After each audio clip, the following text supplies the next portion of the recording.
ya la familia ya no era yo monedita de oro para ellos.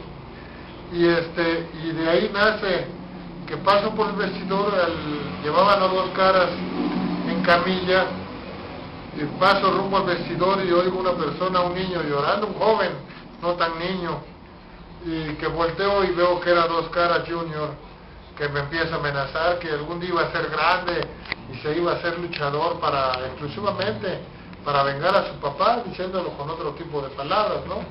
Pero viene la cosa que cuando él empieza a luchar, yo ya era pareja de su papá en ese tiempo, y llegando al gimnasio me encuentro a Dos Caras Junior, un muchacho ya tremendo, con una estatura grande, un peso más de 100 kilos arriba, y antes de entrar al gimnasio lo vi, y le digo a un muchacho, háblale por favor a Dos Caras. Dos Caras estaba ahí entrenando, y ya viene Dos Caras. ¿Qué pasó, brother?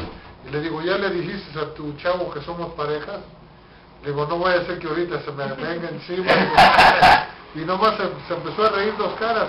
Pero esa rivalidad, aunque seamos parejas, siempre existe, porque yo siento que deportivamente siento que soy mejor que él, y él no lo quiere aceptar del todo, y ahí está la rivalidad. Y cada que subimos al ring, yo si subo del lado de los técnicos, subo a demostrar que soy su pareja y estoy apoyándonos y para ganar. Y si subo del lado de los rudos, así sea que haya luchado de pareja con él y me vuelven a programar contra Dos Caras, yo subo a darle todo para que la gente vea que pues hay profesionalismo, y Canek sigue siendo Canek.